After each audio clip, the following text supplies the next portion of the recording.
Hi, I'm Nicky. Welcome to Alpha. Life is busy. Every day we ask so many questions. What should I wear? What's the weather going to be like? What's happening today? How am I going to fit everything in? But then there are those bigger questions. Like, why am I here? Where am I heading? Is this it? Is there more to life than this? These are life's big questions, but there's rarely enough time to think them through properly. We all have different perspectives on the meaning of life and faith, and Alpha is an opportunity to explore life's big questions. This is a great place to come together and talk about them openly and honestly. I'm Gemma. I'm Toby. And this is Alpha.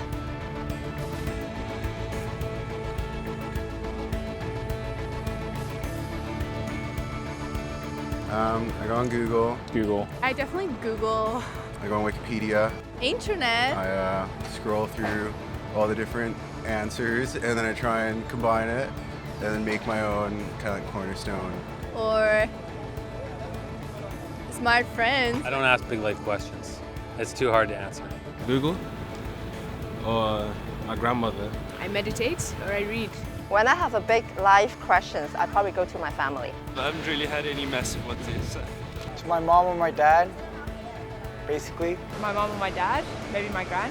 I get most of my answers from the library in any section there because I don't really trust the people that I'm around. The key is always to yourself. You got to figure some things out for yourself. If I'm confused, I go to him first. And he confuses me more. But when it's something more personal, I try to find it within myself first.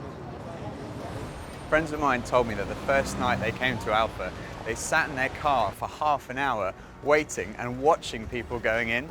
And eventually when they'd seen enough normal looking people going in, they thought they'd give it a try. And one thing that might be going through your mind is, am I going to be the only one there who doesn't believe all this stuff, who's not a Christian, that doesn't go to church? Well, if that's you, then you're in the right place. Alpha is designed for people who wouldn't call themselves Christians or who are not regular churchgoers. It might feel a bit strange to be discussing life and faith with people that you've never met before, but the best thing about Alpha is often the great friendships that are formed over the weeks. For much of my life, I was not remotely interested in Christianity. In fact, I don't think I'd ever come to something like Alpha. I was not brought up as a Christian. My father was a secular Jew. He was an agnostic, and my mother didn't go to church, and I had no interest at all in Christianity. First of all, I just thought it was so boring. Everything to me about church, Christianity, religion was just dull and dreary. And it kind of made me feel a little bit guilty. I didn't know why, but I just didn't want to have anything to do with it. And I also thought it was untrue. I thought I'd sort of thought it through, and I'd come up with these intellectual objections, and I called myself, very pretentiously, I called myself a logical determinist. And I quite enjoyed arguing with people who called themselves Christians. And at university, I had a bit of a reputation for being an argumentative atheist. And I also thought it was irrelevant to my life. I couldn't see how someone who'd lived 2,000 years ago, 2,000 miles away, could have any relevance to my life today. It just seemed outdated and irrelevant. But at the same time, looking back now, I would say something was missing. I say that because I don't think I was living in the moment.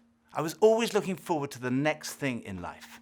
So when I was at school, I was thinking, when I finish my exams, maybe that will be when I'm going to really start to enjoy life. I finished my exams, and then after about 3 weeks, I started to think there's got to be more to life than this. And I thought, well, maybe when I've left school, that will be what life's all about. And then I left school, and after about 3 weeks, I started to think, there's got to be more to life than this. I thought, well, maybe the answer is to get a girlfriend. And somehow, I don't know how I managed it, but I managed to find a girlfriend. Again, after about 3 weeks, I started to think, there's got to be more to life than this. And basically, there was something missing. I was longing for more. The actor Jim Carrey once said, "I wish everyone could get rich and famous and have everything they've ever dreamed of, so they would know that's not the answer." Some people dream of having their name in lights, of fame and fortune. Some people dream of finding happiness through relationships, careers, money, whatever it may be. But do you ever get that niggly feeling that as good as those things are, there must be more to life. Yeah, all too often life just doesn't turn out the way we think it should. And even when it does and we achieve our wildest dreams, it's somehow never quite enough. It just doesn't satisfy. It's like there's something missing. The comedian and actor Russell Brand said, "Drugs and alcohol are not my problem. Reality is my problem. Drugs and alcohol are my solution to fill up a hole inside me." And Jesus said, "I am the bread of life." In other words, I'm the one who fulfills the longing that's deep inside every human heart. Jesus claimed to be the one person who can satisfy that spiritual hunger. Freddie Mercury, the lead singer of the rock group Queen, had amassed a huge fortune and attracted millions of fans. But he admitted in an interview shortly before his death that he was desperately lonely. He said this, "You can have everything in the world and still be the loneliest man, and that's the most bitter type of loneliness. Success has brought me world idolization and millions of pounds, but it's prevented me from having the one thing we all need, a loving, ongoing relationship." Jesus said, "I am the way, the truth, and the life." Ultimately, there's only one relationship that is totally loving and goes on forever, and that's a relationship with God. And Jesus said, "I am the way to that relationship."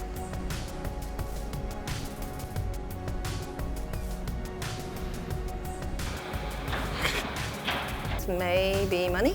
What makes me happy? Music. Music, ice cream, and cheese. Sleep makes me happy. Going to the gym, seeing my friends, going to the pub, playing football. Dogs. Alcohol. Women. Pretty much. The idea of life in general makes me happy. Clothes. Women. More to life than this. That's a really good question. I don't know, I can't tell you. I think we're supposed to learn a couple of things. There's nothing more. I'm still figuring that out, to be honest. No. It's live in the moment. Absolutely. I strongly believe that there's more to life than this. No idea. Sorry. When I was about 17, I was sitting having a burger with two friends, and we were looking out the window and commenting on a few of the stores across the street, and I suddenly realized that I couldn't read any of the signs, even if I squinted. So I asked if I could borrow one of my friend's pair of glasses, and as soon as I put them on, I realized I could see everything, like colors, shapes, words. I was amazed at how everything was so clear. And I could see before, but now I could really see. And to me, that's the best way to describe the difference that Jesus makes. Jesus is the lens through which we see God. And he's also the lens by which we see the world in a totally different way. Jesus said, "I am the truth." Some people's response to a Christian might be, well, it's great for you, you found meaning and purpose in your life, but it's not for me. But when you think about it, that's not actually a logical position, because if Christianity is true, it's of vital importance to every one of us. And if it's not true, it's not great for us, because it means we're deluded. C.S. Lewis was one of the great intellectual giants of the 20th century, probably best known as the author of the Chronicles of Narnia. He said this, "Christianity, if false, is of no importance, and if true, of infinite importance. The only thing it cannot be is moderately important." I come from a family of lawyers, so naturally I wanted to look at the original documents and sources. I never really looked at the evidence before, and I was astonished at how much evidence there is for the life, death, and resurrection of Jesus. For me, it was through reading these documents that we find in the New Testament that I came to the conclusion, it's true. One of the last cases I did as a lawyer was in the Court of Appeal in front of Lord Denning, an absolutely brilliant mind, perhaps the greatest judge of the 20th century. He said on one occasion that his Bible was his most tattered book in his library. He'd examined the evidence really carefully, and he came to the conclusion, it's true. One former professor of history at Oxford University described the resurrection as the best attested fact in history. I hadn't realized how many of the pioneers of modern science were believers. Descartes, Newton, Kepler, Galileo, Locke, Copernicus, Faraday, Kelvin, Pasteur. Francis Collins, one of the greatest scientists of our time, was director of the Human Genome Project, mapping the 3 billion letters in the human DNA, considered by many to be the most significant scientific undertaking of our time. He describes how he encountered Jesus and came to believe in the truth of Christianity? Well, in the home where I grew up, faith was not something that was talked about very much. My father was a professor of drama, my mother a playwright. When I went to college and those discussions in the dorm late at night about religion began to occur, I had no particular reason to attach value to a faith system. It had never been something I was familiar with or had internalized at all. And I assumed that any religious feelings that anyone held must be on the basis of some emotional experience, and I didn't trust those, or on the basis of some childhood indoctrination, which I felt I was fortunate to have missed. I loved the experience of learning about the human body and all of the components of that, and I particularly loved being introduced to genetics. But then I ended up in the medical school curriculum sitting at the bedside of patients with diseases. This was no longer an abstract study of molecules and organ systems. These were real people. And one afternoon, one of my patients, a wonderful elderly woman, much like a grandmother, who had very bad heart disease. She had a particularly bad episode of chest pain while I was with her. She got through it, and at the end of that, explained to me how her faith was the thing that helped her in that situation. She realized that the doctors around her weren't really giving her that much help, but her faith was. And after she finished her own very personal description of that faith, she turned to me, and I had been silent, and she looked at me quizzically, and she said, "What do you believe, doctor?" And ultimately, I had to admit to myself that her question had made me realize that I had arrived at an answer to the most important issue that we humans ever deal with. Is there a God? And I had arrived there without ever really looking at the evidence. And I was supposed to be a scientist.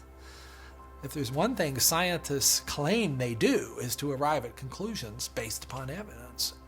And I hadn't taken the trouble to do that. I was greatly assisted by a pastor who lived down the road, who I went and asked about all this, and who gave me a copy of C.S. Lewis's wonderful book, Mere Christianity. Because here was an Oxford scholar, a prodigiously developed intellect, who had traveled the same path. Within those pages, I realized for the first time that one can come to belief on a rational basis, and that in fact, given the many pointers that one sees around oneself in terms of the universe and it having a beginning, and its fine-tuning in terms of the way in which all those constants that determine the behavior of matter and energy seem to have been set just in a certain very precise range to make life possible. And many other things, including my beloved mathematics and why they actually work anyway to describe the universe, something that makes you think the Creator must have been a mathematician.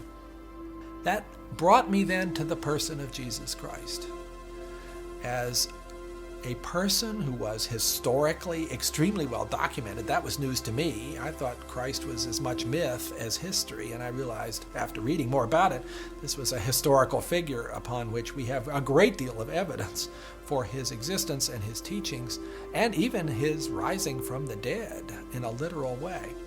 That day at my patient's bedside started a journey for me, a journey that I was reluctant to begin, but I felt I needed to, a journey that I thought would result in strengthening my atheism, but to my surprise, resulted in my conversion. There's a difference between knowing facts about someone and really knowing them personally. Now, I've known my husband Phil for 3 years now, but suppose if before we met, I found him on a website called The Amazing Man. Now, there's no doubt I would have looked at him and thought, okay, I'm intrigued. But what if each page was dedicated to his amazing abilities, his sparkling personality, his tender heart, his extraordinary intelligence, and his cooking abilities? Well, I would think, wow, he does sound like an amazing person. But that's head knowledge. But I also have the privilege of being married to him, and I know that he's an amazing person, which is knowledge that comes from experience of a relationship, and that's heart knowledge. When Jesus said, "I am the truth," he was talking about more than just a kind of intellectual truth. The Hebrew understanding of truth was truth as experienced. And there's a big difference between a kind of intellectual knowledge and a personal knowledge, between your head and your heart.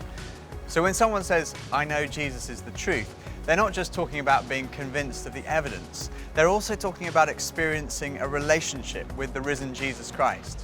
So Jesus said, I am the way, the truth, and lastly he said, I am the life. I have come that you may have life and have it to the full. Jesus came to deal with the things in our lives that stop us from enjoying life to the full, the things that spoil our lives. I hate shopping. I loathe it. I think I'm allergic to shopping. But occasionally my wife Pippa persuades me to go shopping, and just after Christmas, it was the sales, and she persuaded me to go shopping. And we went into the shop and we bought this very nice new sweater, same colour as all my other sweaters. And we left the shop and we went to buy a present for her. And we went into this ghastly shop. It was so crowded. It was unbelievable. And even Pippa had had enough and she said, okay, we're leaving. So we went to leave. And as we left, the security alarm went off. And the security guys moved in very quickly and they stopped us all from leaving. And like the crowd that was trying to leave was stopped and the crowd that was trying to come in was stopped. And we were there right in the middle. The 6 of us who were going through the security at that one time were all taken off and sectioned off from all the rest. And they wanted to see which one of the 6 of us had set off the alarm. So they sent one of them through, and that was fine. They obviously hadn't set it off. Then they sent the next one through. They obviously hadn't set it off. Then the 3rd, then the 4th. None of them set it off. So it was left with Pippa and I were standing there, and I thought, oh my goodness, I'm married to a shoplifter. It must be Pippa who's got set off the alarm. So they sent her through, and she didn't set it off. So I thought, oh my goodness, I've obviously got something. Someone must have planted something on me. I'm going to be arrested. I'm going to be sent to prison. All the crowd were watching, both sides. They were just watching this criminal who'd been caught going through. So they went through, and as I went through, the alarm went off. They took me to the side. They opened up my rucksack on my back, and there they found this sweater from the other shop with the tag still on it. I felt so guilty. That was like false guilt. I also sometimes experience true feelings of guilt because I do things that are not right, that are not good. And this is the wonderful news that God loves you and he loves me.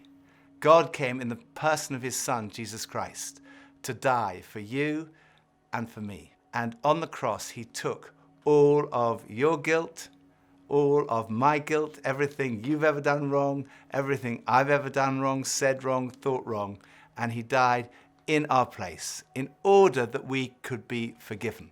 And forgiveness, C.S. Lewis said, it's like a recording of our life wiped completely clean.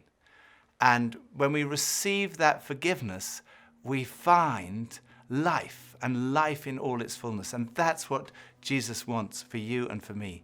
Life in all its fullness. Life at its very, very best. I think for so many years, I always just strived to be strong in myself. And it was as if that all I needed was me and my buddies and, we'd be like invincible. But the truth is, none of us are. And I don't want to do this thing called life. I don't want to do it on my own. And it kind of feels like my longing for this light inside is now stronger than my fear of what others might think. And people often ask, well, doesn't that make faith like a crutch? And, well, maybe, but, what does a crutch do? A crutch helps you stand and it makes you stronger. And in that case, sure, I need a bit of that. But especially when it's so much more than that. When this faith inside is also like a backbone, helping me stand tall and helping me be strong when I'm really up against it, facing those odds, whether it's on a mountain or stuck in some jungle or just dealing with the storms, with the storms of life. Sure, I need it, I need that. But at heart, my Christian faith says that I'm known to Christ. Bought at a price, blessed with light. Faith says that we're loved, regardless of our mess, regardless of how many times we fall down, and that Jesus somehow picks me up. And sure, I'll reach out to that. Why wouldn't I? I used to think Christianity was boring, untrue, and irrelevant. But when I read about Jesus, I realized he was anything but. Jesus said he's the way to God. He's the one who brings meaning and purpose to your life. He said he's the truth. He said he's the life, that true fulfillment is found in a relationship with God through him. Alpha is a place where you can be yourself. You can say what you think and challenge everything. No question is too complex or too simple. And what your point of view is as important as anyone else's. And over the weeks ahead, we are going on a journey together, an adventure to explore the questions of life, faith, and meaning. Think of it this way. If you live to be 70, you're going to spend 20 years and 3 months asleep, 10 years and 5 months watching TV, 5 years and 9 months in some form of transportation, 7 years and 6 months eating and drinking. You have approximately 570,000 hours left to live. So why not spend less than 24 of them asking life's biggest questions? Welcome to Alpha.